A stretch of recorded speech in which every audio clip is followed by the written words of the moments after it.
Father, let the words of my mouth and the meditation of my heart keep me from getting so angry, even when these folks are getting on my last nerves.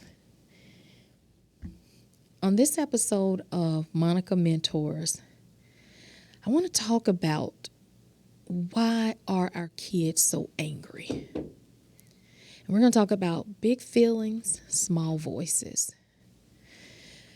I recently attended an event in Birmingham, Alabama with my brother, who is an educator. And I was so honored to sit in to a lot of the oracle speeches that the kids were doing. And I was listening to a lot of pieces that the kids either wrote themselves or they picked pieces that seemed to depict how they were feeling.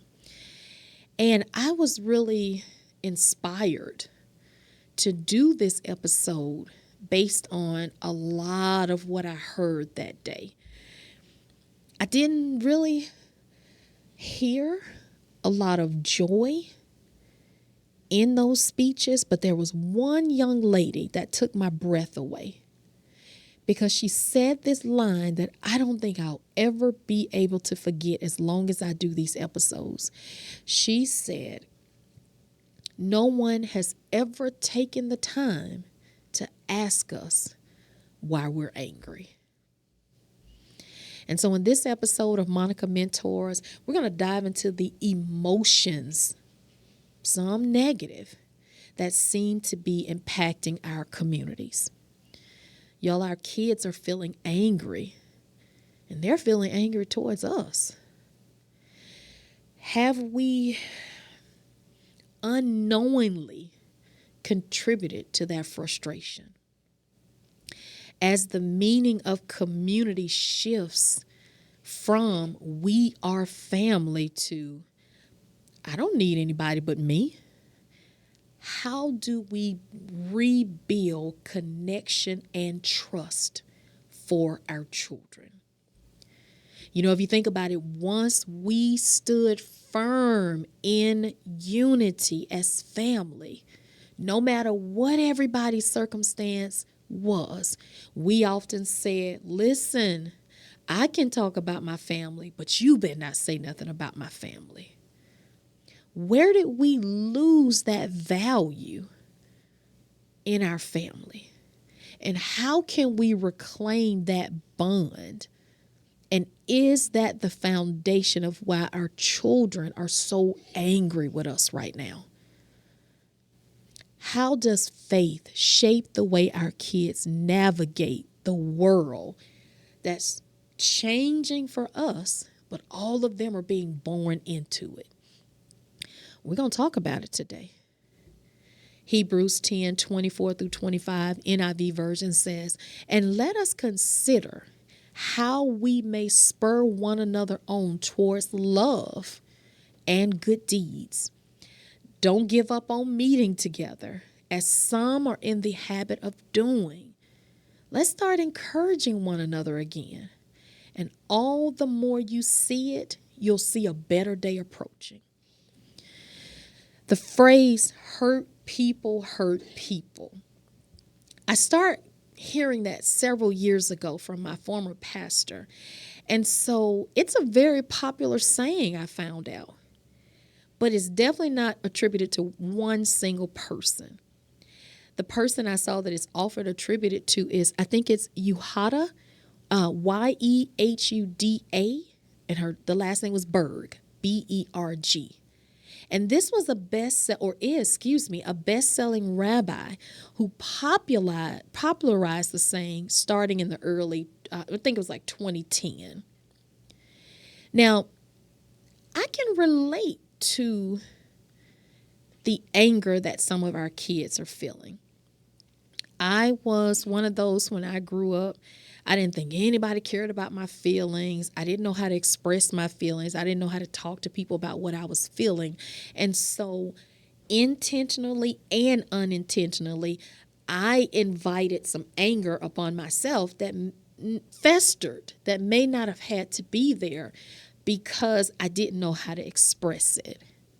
I can remember there's another time I had someone who was angry at me for years. I'm talking about, y'all, years. And so when we finally had what I like to call a meeting of the minds, it still didn't, the person was still so angry with me, but I had to get to a space where I had to say, the forgiveness at that point was for me and not necessarily the other person. And so I asked them to forgive me for anything that I had done to them.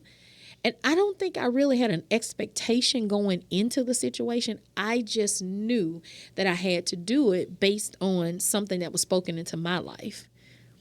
And the person is still, I believe, angry at me because it may not have been done the way they wanted it to be done. Listen, love them, would give them the world, but had to let it go and continue. I'm going to continue to pray for that person.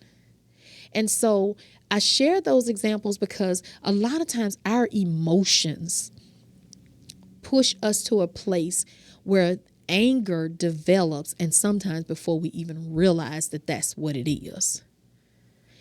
And so one of the things, a couple of takeaways I made note of when I was at that evaluation session in Birmingham, Alabama. So I started thinking about community.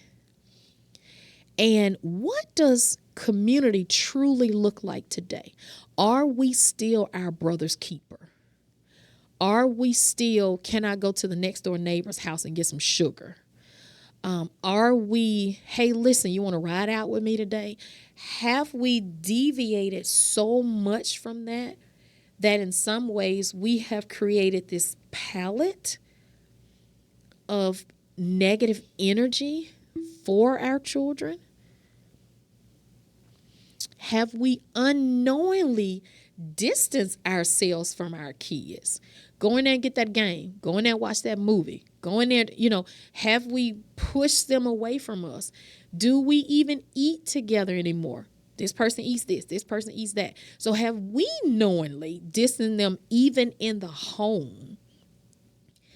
And have we thought about how we need to shift those society connections back into our relationships between the generations?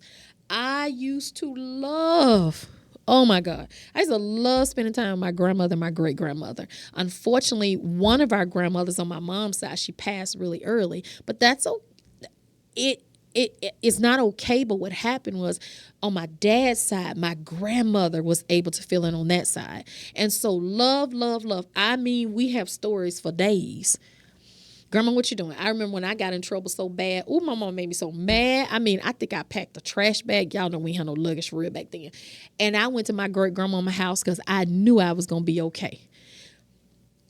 Do we still have those type of connections? Do kids have time? Do you have time? I often hear recently so many women and men of wisdom are suffering because their grandkids think it's a job to pick up the phone and call them. I know that listen, we have had after school projects and band and football and all this stuff since the beginning of time. What you're doing is nothing new. It's just, how do I choose to value my time? I was on vacation this week, and one of the things that I did, I think I cooked dinner more this week than probably I have in a minute. Y'all don't like cooking when it's hot outside, just FYI. But I really enjoyed cooking, and I know my husband enjoyed it because we ate good, but it was something that I remember even growing up, how we would always have meals together on certain days in my family. And the same thing on my husband's side of the family. And so it was because of wanting to recreate that memory. It made it just seem all the more important to me this week to be able to do it. I had a good friend who transitioned this week unexpectedly. And I was talking to another one of our friends, and it was just really healing to be able to talk about all the things that we used to do together, all the memories that we had, the things we wanted to shape and do this and do that. And so I don't think that if we had not created a true sense of community, I think I heard my mom say that you guys really have a community.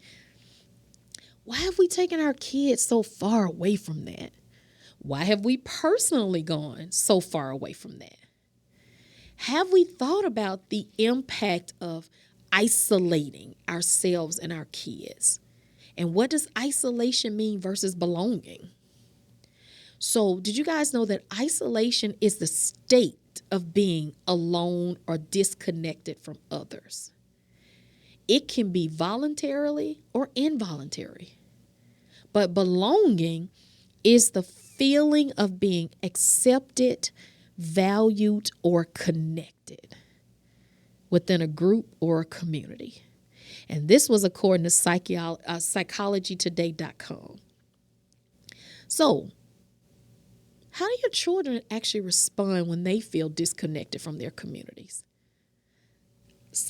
I was listening to this comedian this weekend, guys, and he was talking about how he didn't realize in raising his children so different than the way he was raised, now he feels like he doesn't know if his children really value the sense of the community, because they have so much more now based on all the hard work he's done, based on how he was raised. What's wrong with taking our kids back and showing them, hey, this is where I came from? Because it creates a sense of value, in my opinion. When I went home a couple of weeks ago, it made my day. All of the mothers and everybody who's come up and, oh my goodness, I'm so glad you look so pretty. You look so good. You and your mama's twin. That was really filling to my heart. And I never go back into spaces feeling like I'm better than my community. I'm better than where I was raised. I never felt compelled to do that, nor have I ever felt compelled to ignore how I was raised. When I go home, I try to go to my home church. It may look different than what I'm used to now as an adult, but there's still a level of respect that I have for the community. How do you connect that for your kids? How's your community connected to your kids? Are you embarrassed of where you were raised? Do you feel better than where you were raised? I bet you those people from slavery didn't have that attitude to be able to get you where you are now.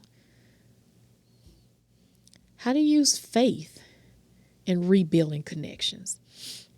Do you know that you can use the Bible to help you to learn how to strengthen relationships and bring back a sense of unity? You can use love and compassion. Jesus commanded believers to love one another as you loved him. John 13:34 says, you can foster love, you can connect, and you can heal in your relationships. Another way to help kids with that anger, help them with forgiveness. I believe unforgiveness is the number one reason why there's so much anger in our society.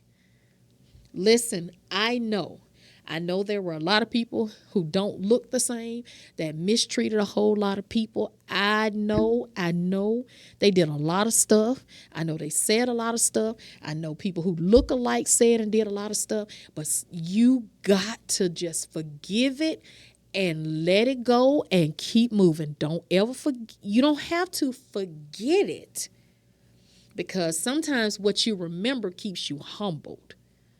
But you can forgive, because forgiveness is not for the other people, it's for you.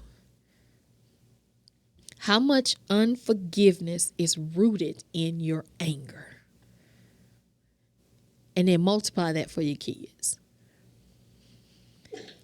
Ephesians 4:32 says, encourage kindness and forgiveness, reminding you God forgave you. Your mama and your daddy forgave you. Your siblings forgave you. So why are you so arrogant enough to think that you can't forgive other people? Humility is key. serve. Philippians 2:3-4 teaches us that unity comes from considering others above ourselves, serving with humility. I remember same thing. My husband and I were out in Atlanta one day going to dinner. This was years ago. I didn't even remember there was an individual who I had helped when I was serving our homeless community, and I guess the situation had gotten worse, and he did not, the gentleman noticed me before I didn't see him, and he saw my husband. So my husband was off to the side, and he told, please don't let your wife see me, because he didn't want me to be disappointed that he was still in the same situation that he was in.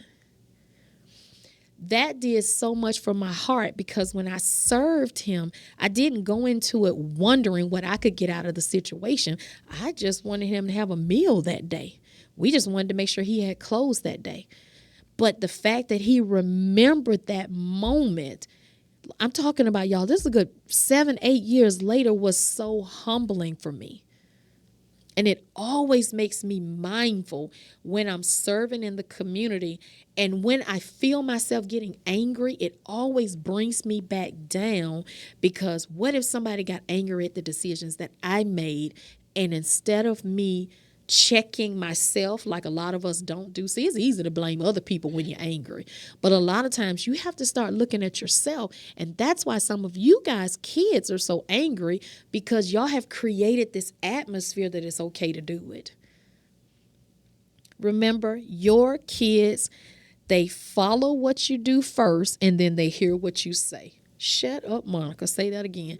They follow what you do first, and then they listen to what you said.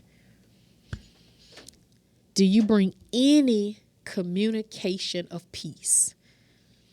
Proverbs 15:1 says, the power of gentle words is the way to resolve anger and conflict. Romans 12:18 says, live peaceably with everyone, or live in peace. You mean you got to like them? Just live in peace. You ain't even got to be around them. Just live in peace. Galatians 3:28 reminds us that all of us are one in Christ, regardless of the differences that we have. Now, there are some ways that you can restore trust and love in our communities so we can get rid of all this anger. Be practical. Sit down and talk to your kids. Find out why they're angry. And don't judge or assume. Don't say, oh, that ain't nothing. I have to get up and go to work every day. That's all you mad about. Don't do that to them. Because what will happen is they are trusting you to hear them. And you might learn something, because what may sound simple to you may sound like a mountain to a kid. And y'all, things fester. What did I just tell y'all at the beginning of the video? The young lady had been angry with me so long, and I still didn't know. I didn't have a clear picture of what her anger was about, but I felt compelled to apologize to her no matter what. And so anger festers. There are some people you're probably right now haven't spoken to a loved one or someone you used to be friends with in years, and you're still angry. So the first step to restore trust and love in your communities is you're going to have to you're going to have to look at yourself. There is no perfect man. There is no perfect person. Now, what are some of the causes of aggression in your children? Well, according to the Child Mind Institute, frustrated kids who have problems is what they call intellectual impairment, or what we hear nowadays, autism. But it also could manifest into aggression. When children with these conditions become aggressive, they often do so because they have difficulty dealing with the anxiety that they feel.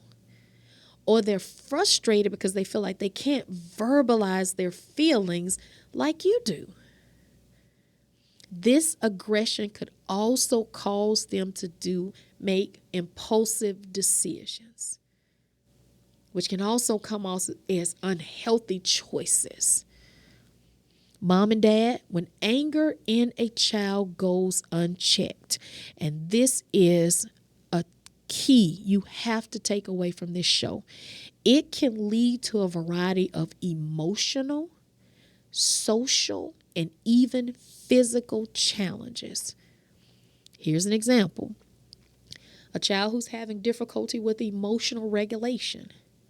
If a child doesn't learn how to manage anger, they start to struggle with controlling their emotions, which can lead to frequent outbursts, not only to their teachers, their peers, but to you. And then they tend to withdraw. They tend to support strained relationships, meaning their uncontrolled anger makes it hard for them to build trust with other kids. That's not even just kids outside of the household. That can even be their siblings. It makes it hard for them to build and maintain friendships and family bonds, which can lead to isolation or resentment. Causes behavior issues. A child might develop aggressive tendencies to become defiant to you, to their teachers. I know a lot of y'all don't think your children cut up in school, but they do. And this makes it difficult for them to succeed in school. And that's where it creates a tendency for you to allow your children to be labeled unnecessarily simply because they're having a tough moment. I know a lot of people won't agree with me. Everything is not autism. Some of this, the kids are just mad. All right. No doctor tell me that. That's just my opinion. Kids then suppress anger turns into anxiety and depression. You start seeing your kids having feelings of sadness. They don't really want to talk on the phone. They become withdrawn. You don't even realize they're developing, unfortunately, a level of stress. They feel like they're helpless. They feel like no one can help them figure out how to get out of this situation. There you go. Leads to anxiety or depression. Some children tunnel their anger into reckless actions, self-harm. I had a family member that dealt with that when he was younger. They start destroying property. They start making risky choices, such as having sex too soon. They start making online choices where they find themselves in situations where child trafficking pops into. There's a lot of potential reckless choices that pop up from children who are dealing in angry and destructive behavior. They start performing low in school, their academics. You'll see a student who was a straight A student. You'll see them at that point, they're becoming an F student. That's a problem. Unmanaged anger can interfere with their focus. They have a hard time problem solving. They're not motivated by school. And it makes it harder for those kids to succeed. We want our kids to succeed again, y'all. Long-term impact on their identity and their self-worth. If anger isn't properly addressed and understood, a child can potentially suffer with self-esteem issues and develop unhealthy coping mechanisms into adulthood. How many times have you heard someone say, this child been like this? They've been like this since they was a child. We might laugh it off, but there's something to that. This child been like this long as I can remember. That's not funny. We'll laugh. We're like, you know what? You sure right. This joker have been doing this since he was little or she was little. Did anybody slow down to say, baby girl, why you angry? Why you so mad? What's going on? Dude, why you so mad? What's up? You can identify those things. And if you're not sure, I say this, I'm going to say it until I'm purple in the face. There are too many counseling and therapy options that are available, mentors that are available. I don't come to you guys because I was a picture perfect person. Hey, this book right here, The House That Never Fails, I wrote this because I was mad. And so I choose to put a lot of times my anger into words. And so you can find ways to help your children, one, understand what anger looks like, help them to understand what it feels like, and then sit down with them and talk through it. Pray, pray, pray, pray. If you're not sure, pray. Ask God to give you discernment to see the signs. All right, Lord, what's going on with this child? Why every time they come home, they're going straight to their bedroom? There are some things that we call old-fashioned that are pivotal tips and tools, y'all, that we need to re-invite back into our community. I know there's this term I hear all the time, they're needless traditions, but some traditions are needed to get our kids back into a place where they need to be. So, as we wrap up this episode today, let us remember that helping our kids recognize, express, and manage their anger is not just about behavior, but it's about their emotional well-being and growth. When children learn healthy ways to handle their frustration, whether through open conversation, prayer, reading the Bible, doing calming activities, or problem-solving skills, you give them the tools to help them build stronger, less confrontational relationships. You help them to face challenges with resilience. You help them to grow into emotional, healthy individuals. And the most important tip, they will understand what it means to forgive and to let it go so that it won't fester. Mom and Dad, are you in a house full of angry kids? Are you filled with anger? And are you at a point where you have to realize only you can make the choice to do something about it? You going to jump on the bandwagon? Or you going to keep on doing the exact same thing, getting the exact same results? This is your host, Monica Martin Fletcher, and I am so excited about getting your feedback on this episode. I thank the people in Birmingham. I thank you guys, everyone who was the motivator for this episode. I thank you because you even helped me realize, as I hope I've helped you realize today, now is the time for the saints to rise up, to possess the kingdom, and to take our communities back, one child at a time. I'll see you guys next time on the next episode of Monica Mentors.